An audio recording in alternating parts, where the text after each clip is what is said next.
Primero, entendamos lo que significa la palabra estático dentro de la energía estática. Denota todo aquel falta de movimiento. Por lo tanto, la electricidad estática es una carga eléctrica sin movimiento. Todos los materiales están hechos de átomos. Un átomo es la partícula más pequeña de un material que todavía conserva las propiedades de dicho material. Entonces, la energía estática es un fenómeno de las superficies que se genera cuando dos o más cuerpos entran en contacto y se separan de nuevo. Esta acción da lugar a una separación o transferencia de electrones negativos de un átomo a otro.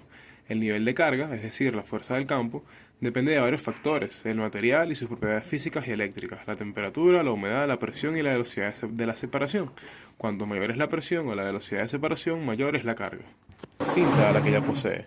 Cuando se está cargando positivamente y tocas un componente con otra carga distinta a la tuya, transmites un voltaje y amperaje a ese componente. Los componentes están preparados para aguantar cierta carga. Si les transmitimos una carga superior, podemos llegar a fundirlo. Imagínese un hilo o cable muy delgado donde solo puede pasar cierta cantidad de carga. Si superamos esa carga, el hilo se quemaría, como cuando una bombilla sufre una subida de tensión y el hilo de dentro de ella se rompe. Antes de ensamblar o desensamblar una computadora, debes desconectarla de la corriente eléctrica. Se debe utilizar además una pulsera antiestática conectada al chasis de la computadora. No tomar los componentes por el lado donde se conecta la tarjeta madre. Colocar las tarjetas que ensamblará en bolsas antiestáticas. Al ensamblar la computadora nunca se debe forzar ningún componente. Y conectar la computadora a un regulador de voltaje. Los pasos a seguir para poder ensamblar son los siguientes. Utilizar la manilla estática es muy importante para que evite descargas que pueden dañar el equipo. Además, antes de abrir el gabinete o comenzar con el mantenimiento, se deben desconectar los cables de corriente, video, dispositivos USB, entre otros. La placa base y la bandeja de metal están conectados y se extraen como una sola pieza individual. Tenemos en el siguiente punto que el procesador y el ensamblaje del disipador de calor pueden alcanzar temperaturas elevadas. Para evitar quemaduras, antes de tocarlos, asegúrese que haya transcurrido el tiempo suficiente para que ambos se hayan enfriado correctamente. A continuación, veremos que hay que seguir unos pasos en la higiene de la computadora, como por ejemplo mantener alejado cualquier tipo de comida cerca del mismo y trabajar en un espacio adecuado, una tabla de madera o un mobiliario correcto para el uso de este tipo de procesos. La ISO 27001 es un sistema de gestión de la seguridad de la información del equipo. Es una norma internacional que permite el aseguramiento, la confidencialidad, la integridad de los datos, de la infraestructura, de la información, así como de los sistemas que lo procesan. El estándar del ISO 27001-2013 para los sistemas de gestión de la seguridad de información permite a las organizaciones la evaluación del riesgo y la aplicación de los controles necesarios para mitigarlos o eliminarlos. La aplicación de esta norma significa una diferencia respecto al resto, que mejora la competitividad y la imagen de una organización. Como objeto de campo de aplicación, la norma comienza aportando unas orientaciones sobre el uso, finalidad y modo de aplicación de este estándar. Se recomienda la consulta de ciertos documentos indispensables para la aplicación de la ISO 27001. En el contexto de la organización, este primer requisito de la norma, el cual recoge indicaciones sobre el reconocimiento de la organización y su contexto, la comprensión de las necesidades y expectativas de las partes interesadas y la determinación del alcance de estas efectivas. Existen algunas amenazas directas a los equipos informáticos, como pueden ser el fuego, el agua, el polvo, interferencias en el suministro eléctrico, vandalismo, entre otras, para las que hay que establecer unos controles. Estos controles estarán dedicados a realizar un seguimiento de las condiciones ambientales de humedad, temperatura, a revisar periódicamente las instalaciones de suministro de electricidad, agua, calefacción o aire acondicionado. Esta parte es muy importante de cómo el funcionamiento en el suministro de agua puede ocasionar fallas en el sistema de aire acondicionado o dar lugar a los que no funcionan los sistemas de extinción de incendios por parte de las cercanías de un computador, ya que no solamente se reflejan en el sistema propio del mismo, sino sus alrededores. Otro aspecto importante es revisar el funcionamiento del sistema de alimentación, que éste sea de forma ininterrumpida, y hacer pruebas de entrada en funcionamiento. Este sistema sirve para poder efectuar un apagado ordenado de los equipos o para dar tiempo a iniciar el funcionamiento de un generador de respaldo. Ok, en esta sección veremos 5 pasos. El primero es preparar las herramientas. Antes de instalar el componente de tu PC, es importante conseguir todas las herramientas que necesitarás y protegerte, tanto a ti como a tu hardware, adecuadamente. Con esto nos referimos a que uses una pulsera antiestática y que se realice la instalación de una superficie que no sea conductora, que en definitiva no se haga sobre un suelo con alfombra. El segundo paso es atornillar los separadores. Una tarjeta madre es un equipo electrónico delicado y debes evitar que entre en contacto directo con el chasis conductor de tu PC. Por eso, antes de instalar la tarjeta madre necesitamos instalar los separadores.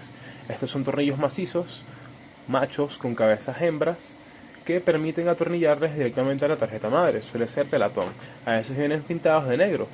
Se debe haber recibido algunos en la bolsa junto con la tarjeta madre o en la caja de la computadora. Muchas cajas lo incluyen, aunque no siempre son de la forma o tamaño específicos que necesita la tarjeta madre que se usará. Hay que estar pendiente con eso. Ahora tenemos que instalar la placa trasera. El último paso antes de llegar a la tarjeta madre es instalar la placa trasera.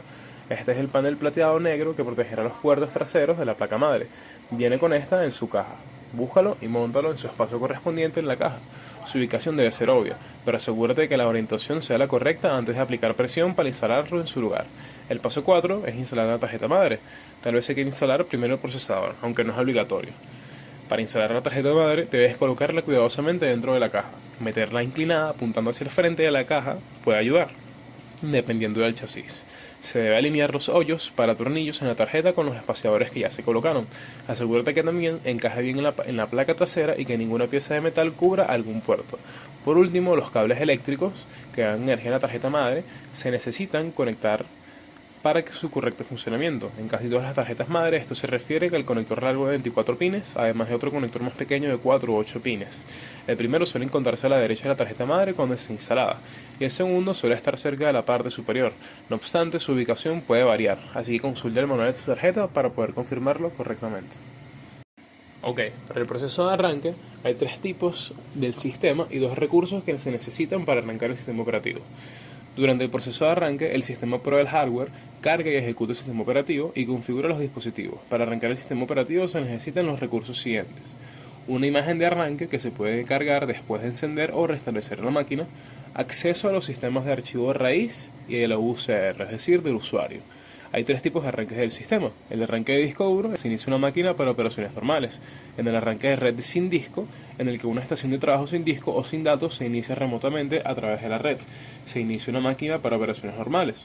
Uno o varios servidores de archivos remotos proporcionan los archivos y los programas que las estaciones de trabajo sin disco o sin datos necesitan para arrancar. Y el arranque de mantenimiento, donde una máquina se inicia desde un disco duro, red, cinta o CD-ROM, en este caso un CD, en su modalidad de mantenimiento. El administrador del sistema puede realizar tareas como instalar software nuevo o actualizado y ejecutar comprobaciones de diagnóstico. Durante un arranque de disco duro, la imagen de arranque se encuentra en un disco local creado cuando se ha instalado el sistema operativo. Durante el proceso de arranque, el sistema configura todos los dispositivos encontrados en la máquina e inicializa otro software básico necesario para que el sistema funcione. Por ejemplo, el gestor de volúmenes lógicos. Al final de este proceso, los sistemas de archivos se montan y están preparados para ser utilizados. Los mismos requisitos generales se aplican a los clientes de red sin disco. También se necesita una imagen de arranque de acceder al árbol de archivos del sistema operativo. Los clientes de red sin disco no tienen sistemas de archivos locales y obtienen toda su información mediante el acceso remoto. Ok, acá nos encontramos con el punto más extenso de la presentación, en el cual explicaremos que la BIOS, o por sus siglas Basic Input Output System, sistema básico de entrada-salida, es un programa incluido en la placa base, en el firmware, que se encarga de comprobar el estado del hardware configurando y dar paso al gestor del arranque del sistema operativo. La BIOS se ha actualizado internamente y ahora se conoce con el nombre de UEFI. Para conocer sus características y cómo se incluye en la placa base de un equipo, vamos a continuación a explicarlo. A continuación vamos a analizar su funcionamiento.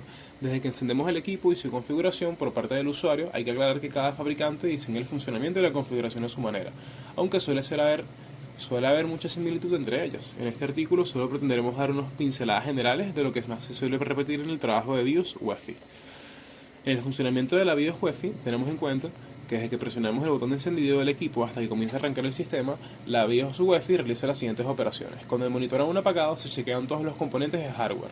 Ante cualquier fallo, la BIOS UEFI avisa inmediatamente un mensaje en la pantalla o mediante pitidos de alarma en la placa base. Este chequeo test se llama POST, Power On Self Test.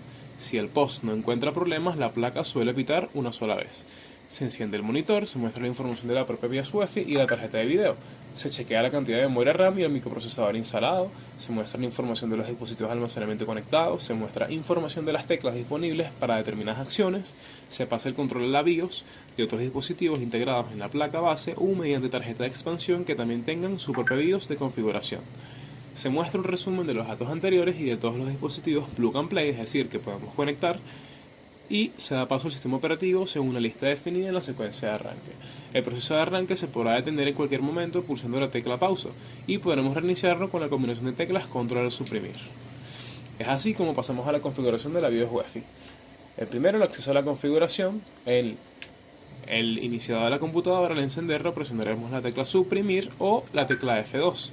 En el idioma y desplazamiento por la interfaz suele venir en inglés y lo más normal es que vengan traducidas a diferentes idiomas, aunque a veces la traducción no suele ser óptima y puede llevarnos a confusión. En BIOS solo podemos desplazarnos en la interfaz gráfica con el teclado utilizando las teclas de movimiento del cursor arriba, abajo, derecha, izquierda, inicio, fin, devolvernos y siguiente, algunas teclas de función como F1 y F2.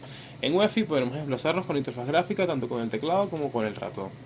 Las opciones de configuración más comunes es la configuración de la fecha y hora, la configuración de los componentes integrados, en el cual podremos activarlos, desactivarlos y establecer ciertos parámetros de funcionamiento, y la configuración de las opciones de arranque, en el que este posee diversas opciones de configuración como son el arranque rápido, el fastboot, la visualización del logo de la marca del equipo, el logo screen o la activación de LED del bloqueo numérico o el numlock state. La configuración de la secuencia de arranque, que es la boot priority, define el orden de los dispositivos de la que se va a buscar un sistema operativo. Estos dispositivos deben ser dispositivos de almacenamiento, discos duros, pendrives, DVD, etc. Dispositivos de tarjetas. Lo recomendable es siempre colocar el sistema operativo dentro de una unidad booteable para instalar, y para correr el sistema operativo ya instalado colocaremos primero el disco duro. En guardar y salir de la configuración es un paso muy importante, ya que la BIOS UEFI no se almacena de manera automática. Debemos pulsar alguna opción del guardar y salir, es decir, Save and Exit, para que sean permanentes, y pulsionar la tecla F10 para poder salir.